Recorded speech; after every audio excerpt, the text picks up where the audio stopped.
Hello guys, this is Vineet from Edge-Forex and today is the 26th of July 2025. Actually, I had to check. So I want to start off with a little analogy about wolves. Wolves are often seen as symbols of patience and strategy in their approach to hunting, a trait or a habit that ties into saying about sheep getting slaughtered and wolves survive. The patience is a calculated survival mechanism rooted in their biology and pack dynamics, and is powerful metaphor for strategic timings in various contexts. In the wild, they exhibit remarkable patience while stalking the prey. They don't rush in, instead, they observe, assess, and wait for the right moment. A wolf pack may track a herd like a deer or elk for hours, days, or even weeks. And then they conserve their energy for the attack at the right time. Now, why do I bring this up? The reason is metaphorically the wolf's patience resonates in context like a saying in finance. We're savvy investors. They wait for market dips or overhyped stocks or crash before striking, avoiding the impulse moves of sheep who follow the trends blindly. I hope you are getting my drift. In life, it's about biding your time, whether in negotiations, career moves, personal conflicts, striking only when the odds are in your favor. Wait, wait, wait. You can be wrong 90% of the time, and I have been wrong 90% of the time while sitting out or even with a small position for a very long time. But when I'm right 10% of the time, I not only cover all the losses from that 90% of the time, I make 10 times more. Why? So that's the moment we are in right now. If we look at the dollar, and when I said if you're getting my drift, that's where I was trying to take this conversation. The dollar has been in the slide since earlier this year, beginning of the year, and it's lost what 11-12% of its value as the reserve currency. And I've spoken at length about it, so I don't want to repeat myself, and I want to bring something home and analyze these charts, but in a little bit of a different perspective. Guys, always remember, markets will create as low amount or as little number of winners as possible. Right now, the world's most overcrowded trade is shorting the dollar, is selling the dollar. And it has been for the last 6 months. So that's where all the sheep is. All the investors, everybody, all the retail guys. I say, please catch my phrase. All the retail guys, all the little investors, even some hedge funds are heavily short the US dollar. And remember what happens when everybody is on one side of the boat flips. And it doesn't care what the fundamentals are. I don't care what the fundamentals are of the US dollar. I don't care what the technicals are for the US dollar. We look at them. But there are certain amount of rules that are not followed when there are extremes in the marketplace. Extreme sentiments have taken over the rational mind, because nobody right now is thinking rationally. Everybody is saying the dollar is doomed. Trump is an asshole. Yes, I agree. Trump is an asshole. Yes, dollar is doomed in the long term, but in the short term, it is oversold to an extent. The sentiment is so negative. It cannot get any more negative. That's how bad it has gotten. So what happens? And usually the wolves come out. Wolves come out and take the opposite trade, and they go aggressive. And that usually triggers a squeeze. And that is where I believe we are in midst of. I would say within, if I were to put a date on it, I would say right around 1st of August, things are going to come to a head. And then either the US dollar tests its recent low, creates a double bottom, or maybe before that it has a bounce. But that bounce is going to be violent, is all I'm saying. Because when wolves attack, they are vicious. Because they are a pack. They have been waiting for days, in this case months, for this tide to turn. And they are hungry, and they are not going to be relentless. So if you are short the dollar, I recommend lighten your positions. If you have no positions in the dollar, I recommend start taking small positions or every pullback on the dollar, because you want to ride this wave, because we are going to ride this wave all the way.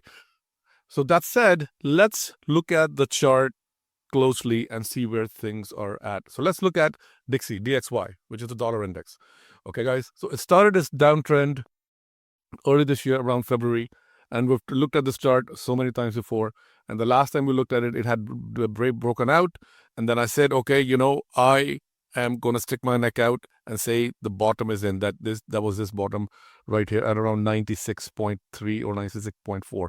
And from there on, it, yes, took a dive, did not test the bottom or anything.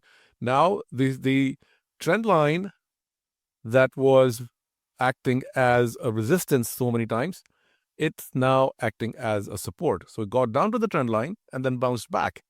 Now, I also now drawn the 50-day moving average. So that's a very good, along with the trend line, I really like the 50-day moving average line to see a simple moving average, nothing, no exponential, no smooth, no nothing. 50-day moving average, simple moving average.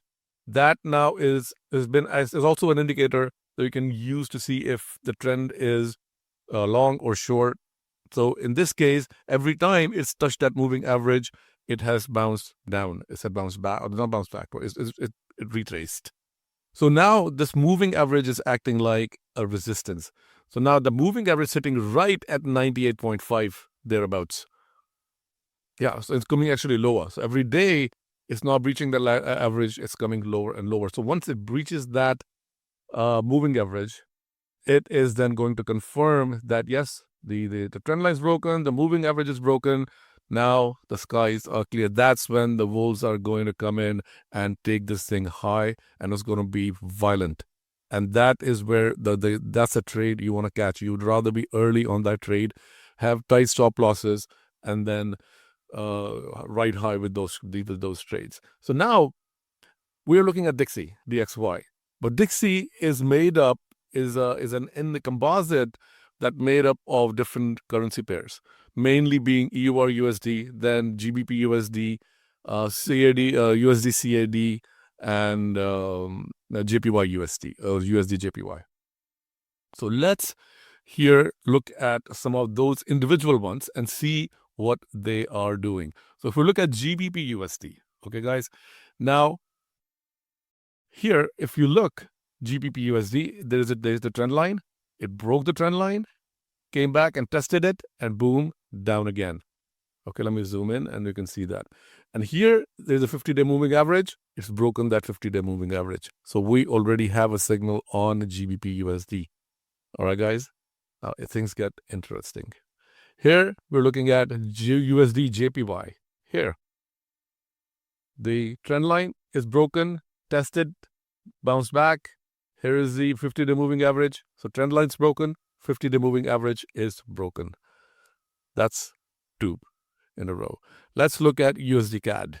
In USD CAD, it's sitting right at the trend line, the moving average, and the trend line is a few pips away.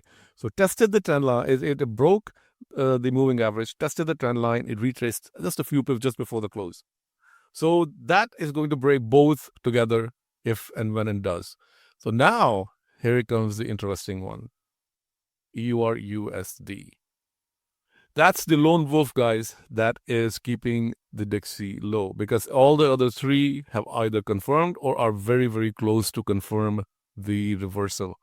So the lone wolf is EUR USD, because that has the biggest portion or the biggest weight in the dollar index, which is around 56, 57%. So yeah, this particular pair, it tested the trend line, broke the trend line. So it tested it a few times, kind of held as a resistance. Now it broke the trend line, went up again, tested it, came down just a little bit. So it needs to keep the price or movement below this particular trend line and below this recent top. It can make a double top. I said That's my other extreme case scenario. Before I get proven wrong, it's going to break a double top, or it's going to go further down from here. So as long as it goes down here and we have a confirmation below this 50-day moving average, then everything is lined up. Wolves are ready to attack, and they can attack after that at any moment. And that's when you want to get in. You want to slowly get in at every 30, 40, 50 pips. Keep adding to your positions. Keep adding to your positions, because this is going to be a game changer. And I've been saying that for a while now, because I am a wolf. I am waiting. My mentality is like a wolf mentality, not a sheep. I used to be a sheep for a long time, but once I did my research, once I got burnt a few times and went back into reading, learning, and following the guys who actually make money on a consistent basis, they're in the market for a very short time. In that very short time, they make a lot of money. And that's when I actually figured out you have to change the way you think. Become a wolf. Become a wolf and eat the sheep, not the other way around. Don't become the food for the wolf. So once you change your mentality, you will start thinking differently. And that applies to your life in general. Always strike when the odds are in your favor. Always think that, okay, before taking any decision, what are my odds? Okay, once your odds are in your favor, that's when you want to strike. It can be your career move. It can be your moves in your studies. It can be moves in your personal relationships. Make sure the odds are in your favor. Be the wolf. Do not be the sheep. That is one thing. If you think like that, it's going to benefit you a lot. The way you treat life, the way you treat day-to-day things in your life. It is going to make your trading better. It is going to make your life better. It's going to make your relationships better. Telling you guys, it's helped me a lot, this kind of thinking. Okay, what are my odds? A lot of times in my life, people have done me wrong. My instinct tells me, hey, strike them back. No. Best thing is to walk away 99% of the time. Because striking back, I'm losing energy. I am wasting my energy. And if I really have to, certain times you have to strike back, then you have to become the wolf. Strike when odds are in your favor. Anyways, I'm kind of going on a tangent here. So I think that's it for today. And I just wanted to keep you guys posted, because last couple of times I did my live, I was talking about more different things and not really, getting into the charts and whatnot. But now I just wanted to share with you guys what I'm looking at and what you should be looking at also. And then on Monday, I am going to do a little deeper dive into this, a little more on a philosophical level. Why do trends change? What is a herd mentality? How to spot a herd mentality? And the philosophy is trend and trading, but more philosophical level, more theory, and not looking at charts. We will look at a chart or two. I don't know. I haven't thought it through yet. I'm going to work on it over the weekend and on Monday, and it should be a good one. I'm actually looking forward to it. So that said, guys, have a great weekend. Had loads of good times with your family. Guys, always remember, family is always first. Take care of your family. Take care of your health. Money, all these things are secondary. So that said, guys, I will talk to you on Monday. Till then, have a great weekend. I'll see you then. Bye.